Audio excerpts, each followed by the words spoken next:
The title of the course is Chern-Simons theory, but what I really wanted to do was use this course as an excuse to teach people like related topics in mathematical physics that I think you all should know.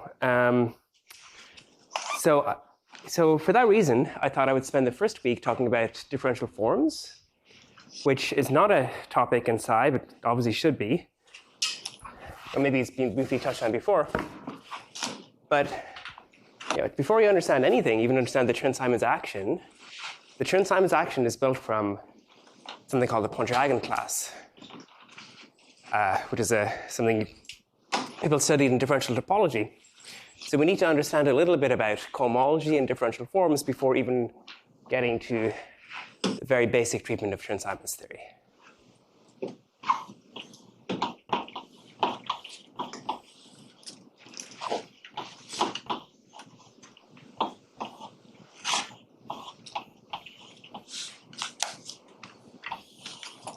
So suppose we have a manifold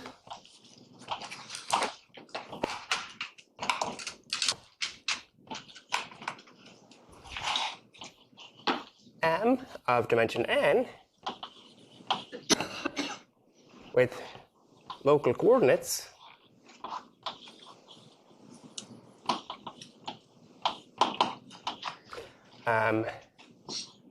x1 to xn,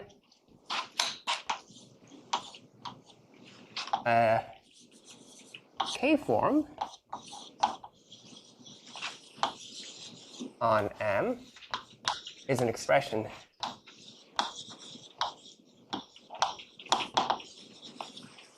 some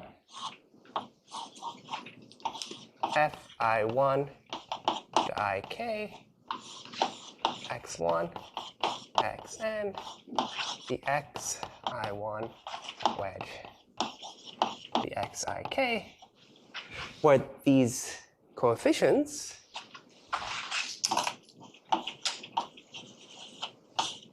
fi1 ik is totally antisymmetric.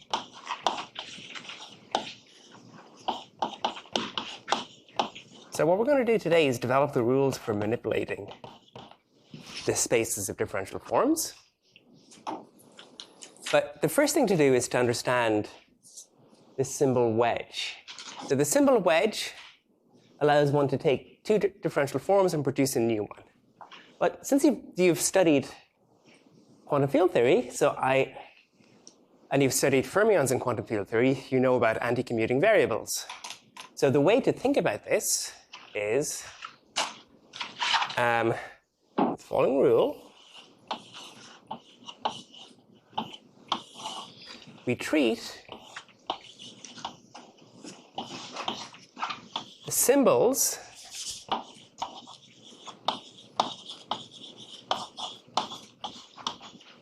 dx1 up to dxn as anti-commuting variables.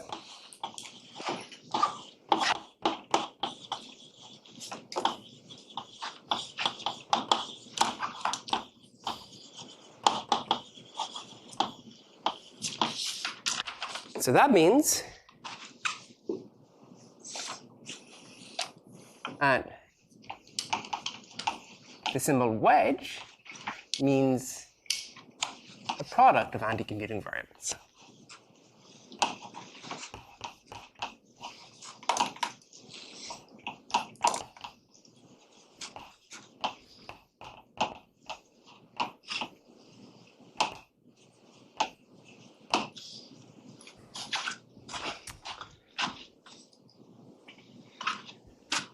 So because they're anti-commuting, we have, for example, dxi wedge dxj is equal to minus dxj wedge dxi, and dxi wedge dxi is equal to 0.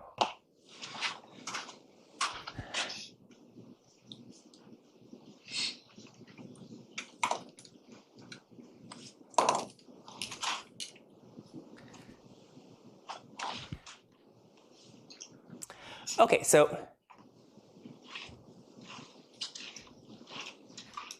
So treating these guys as anti-commuting variables allows us to wedge together two differential forms. For example,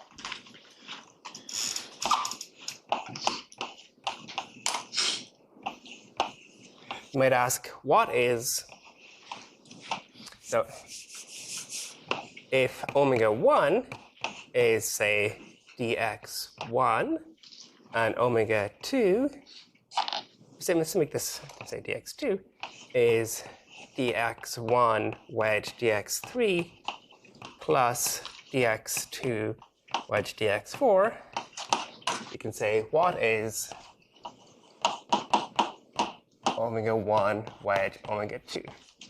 So to compute this, we simply use the rules of anti-commuting variables. And this product here is associative. So the answer, it's dx2 wedge dx1 wedge dx3 plus dx2 wedge dx2 wedge dx3. So this one is 0 because it has two dx2s in it.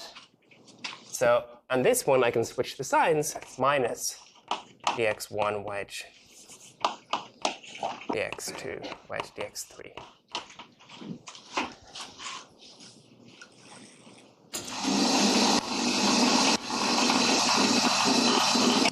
Okay. So that the things I need to be able to tell you to do with differential forms, there's two important operations. One is called a pullback, which allows you to transform differential forms under coordinate changes. And the other is the de Rham operator. Actually, and the third one is integration.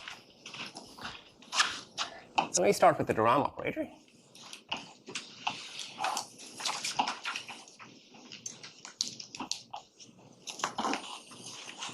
So I'm going to work on some coordinate patch of a manifold. So I'll take some open subset of Rn. We let omega k u be the space of k forms on U. And we define d from omega k of U to omega k plus 1 of U by, in index notation, d of sum fi1 ik x dx I1 wedge dx ik is equal to, what we do is we take the partial derivative of this with respect to some variable,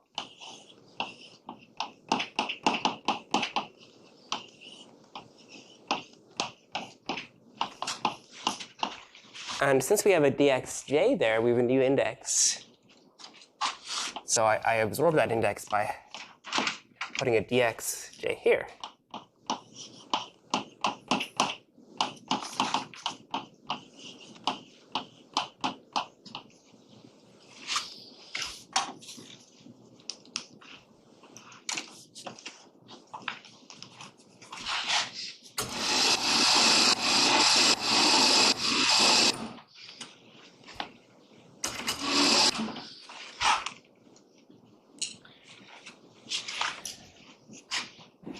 So it's not hard to show that for any differential form, k of u, d of omega is equal to 0. So why is that? So we'll take omega like we did over there.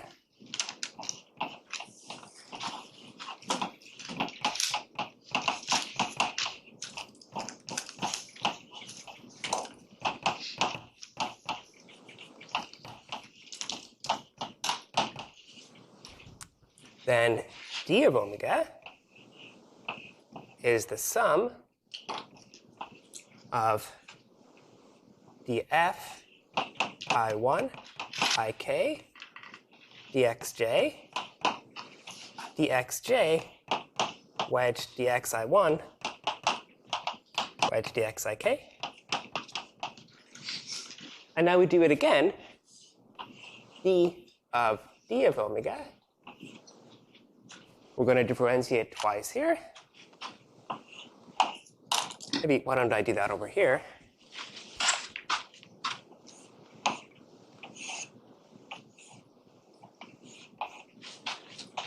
D squared del x j1 del x j2 f I1 ik dx j1 wedge dx j2 wedge dx I1 wedge dx ik.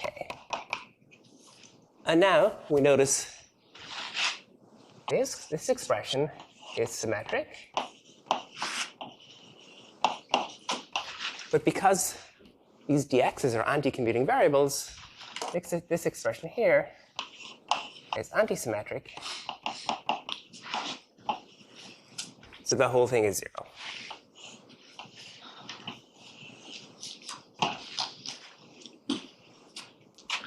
Okay. Any questions? Is this all very familiar? So easy? I wanted to make sure that people who hadn't seen this before had the chance to understand it.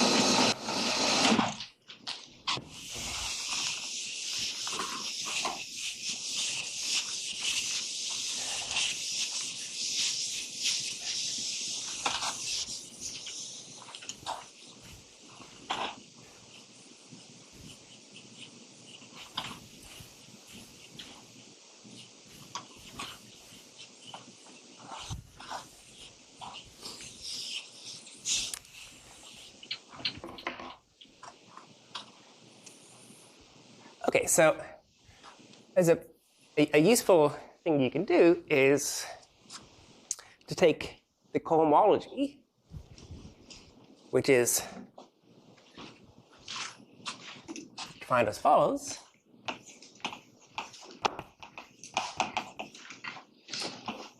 So if I have some open subset of Rn, this definition can be extended to any manifold. We define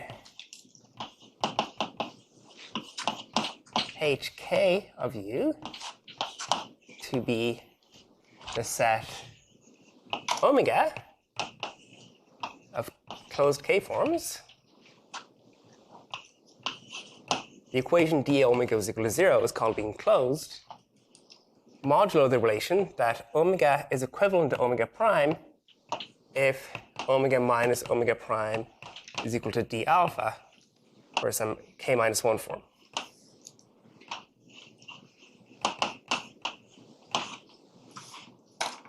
Okay, so you've probably heard about cohomology a lot, and we're maybe going to say a little bit about it. Let me tell you some examples without going through the computations. Hk of Rn is equal to 0 unless k is 0. H0 of Rn is or. If I however remove a point, this is equal to 0 if k is not equal to 0 or n minus 1, or if k is equal to 0 or n minus 1. So the idea here is, well, when k is n minus 1, there's this sphere. And that sphere is going to tell us about, it's going to be related to this n minus 1 cohomology class. So this cohomology defined by, in this very differential geometric way, it knows about the topology of whatever manifold we're studying.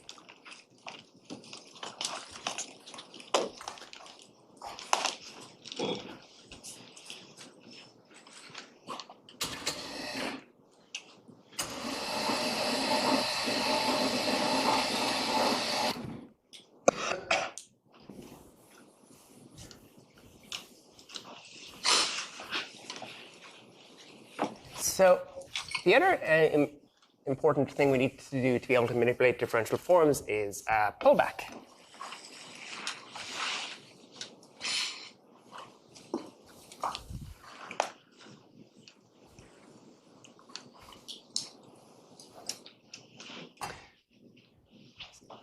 Suppose I have some open subset of Rn and another open subset of Rm and some mapping from U to V. So because this is an m-dimensional space, this is given by a bunch of functions.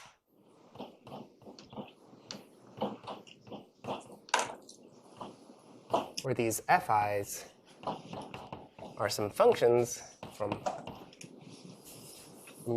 U to R.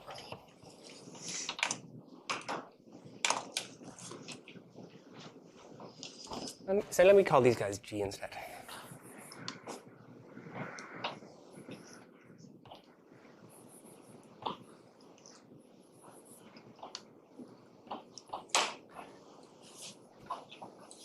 If we have a differential form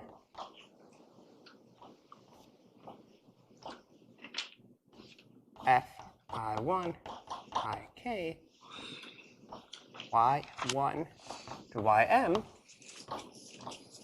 ey1 ey1 wedge dyik. If this is a differential form on V,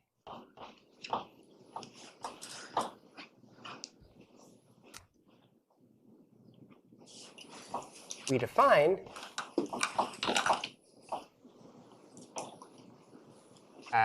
G star omega by the following rules.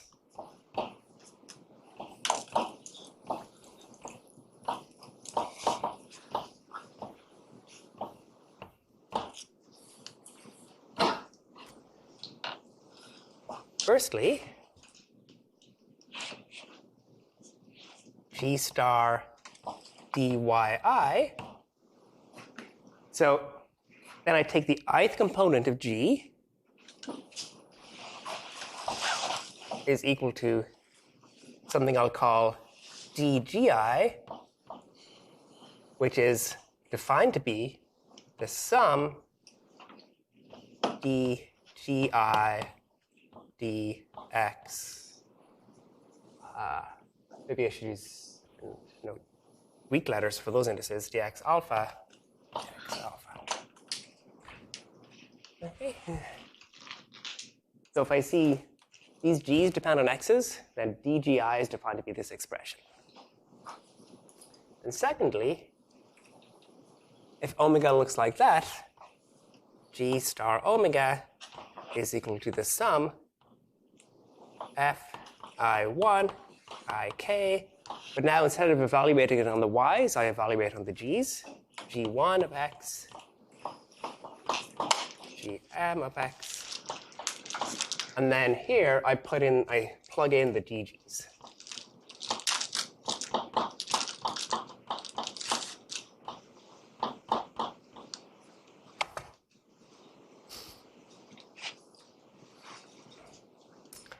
Okay, so this looks a little complicated. But the important things to remember is this rule here, that dg is this expression.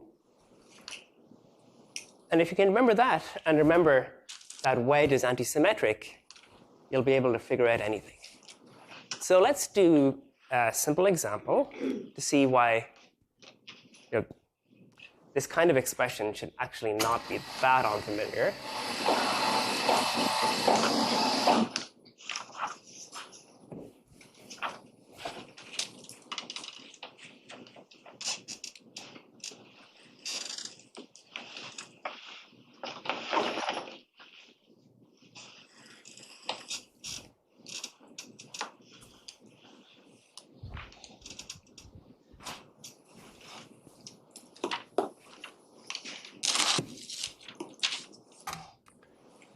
Suppose I have some function g from R2 to R2. And then we can ask, what is is G star of dy1 wedge dy2? The answer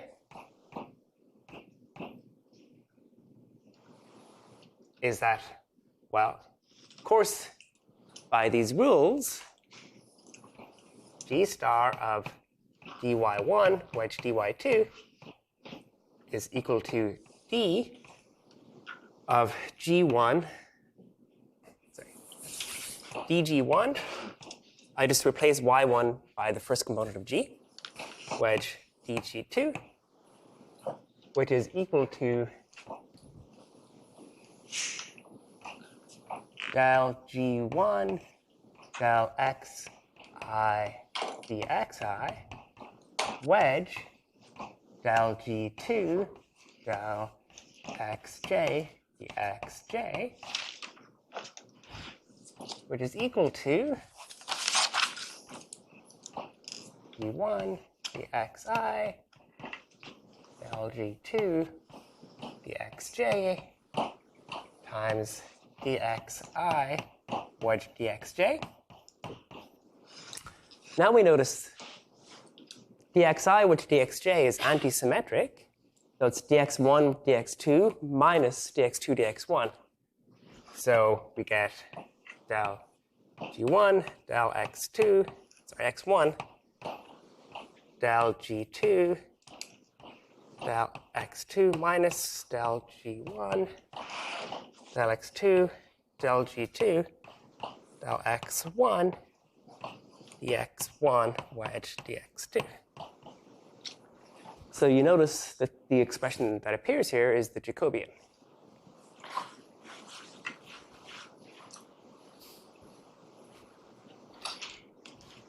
So in general,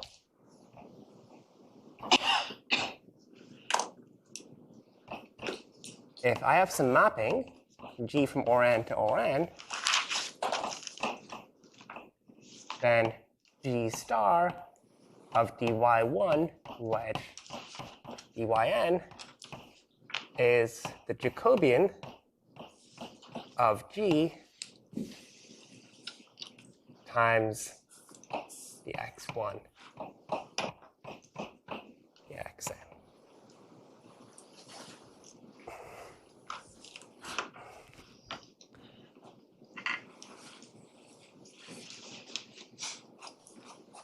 Okay, any questions? So checking this is not hard. I mean, it's not that hard. It's just some little manipulation like this one, just a bit more complicated. So I have until 11, right, Aldo? Or Sorry? I stop at 11? Or? Yeah. Yeah. What's that, sorry? Yeah, there is another lecture. I figured, yeah. Yeah, sorry again, I was late.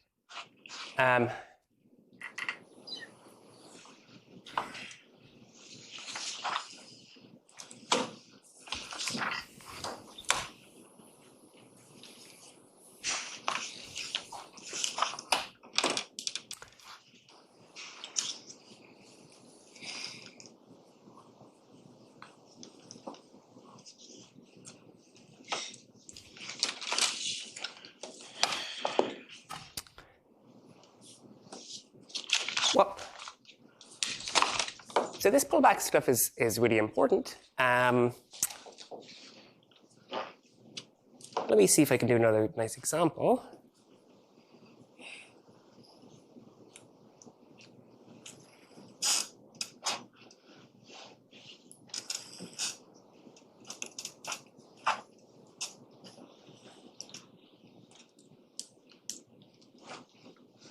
Or maybe let me do a few things quickly. So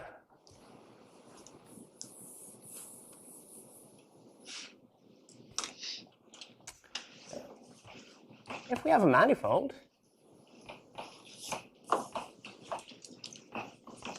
M, so how do we define the space of K-forms on M? Well, the answer is, they're tensors which transform in a certain way. And we've explained how they transform by these formulas with pullback. So if ui are coordinate charts.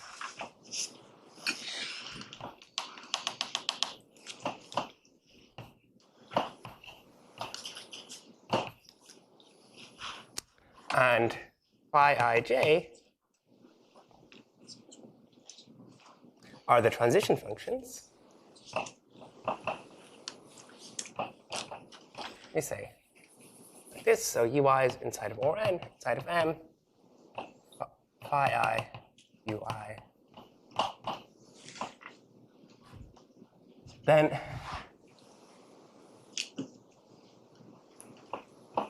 an element of omega km is some omega I in each coordinate patch. And we know how to define that because we know how to talk about Rn, such that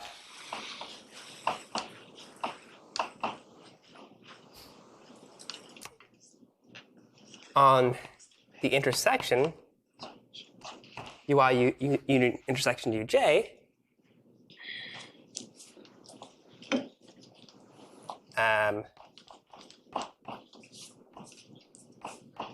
we can write it like this. If we apply the transition functions, which are the change of coordinates from the coordinates appropriate to patch I to those of patch j, then when I pull back, then omega j becomes omega I. So this is just a kind of slightly fancy way of saying there are tensors which, when I change coordinates, transform by pullback.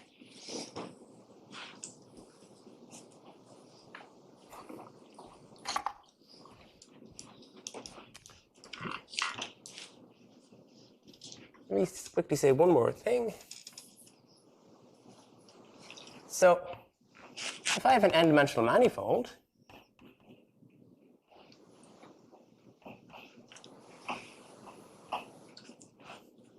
and I have an n-form, well, n-forms are single component tensors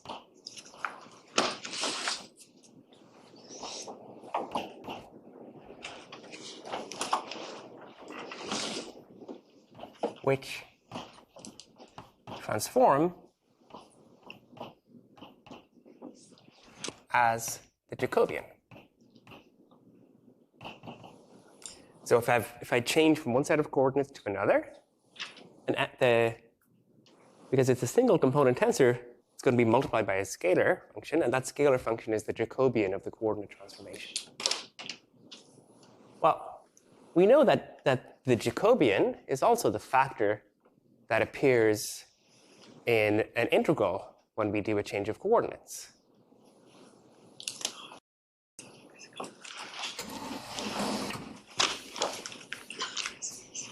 Well, it's almost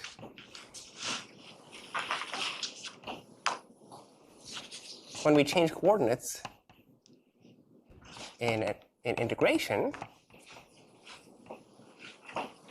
the integrand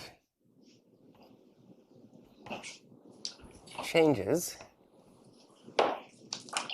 by not the Jacobian, but its absolute value. Yeah? So is which transform as a Jacobian, is that well defined? Because when you are identifying the omega of n with the scalar field at the bottom, but that you have to pick a volume form. How will that change the Jacobian? It's like right. So when you choose coordinate, I mean, this is kind of a applied math physicsy way of saying that the pullback is the Jacobian. But if I choose a system of coordinates, then I use the volume form dx1 up to dxn to identify n forms with scalars. Now, if I choose another system of coordinates, I use the volume form dy1 up to dyn to identify n forms with scalars. But these identifications differ by the Jacobian of the coordinate transformation. So maybe I'll finish the discussion of integration next time. So what this is more or less telling us is that n forms are the things we can integrate, because they're tensors which transform as the Jacobian. Up to the subtlety that normally when we do integration, we pick up this, the factor we pick up is not the Jacobian, but rather its absolute value. So this only works as long as I'm equipped with a set of coordinates where the coordinate transformations have positive Jacobian. And a set of coordinates like that is called an orientation. So on a manifold with a set of charts like that, with positive Jacobian as the transition functions, n-forms are things we can integrate. So I'll say a little more about that next time and discuss Stokes' theorem.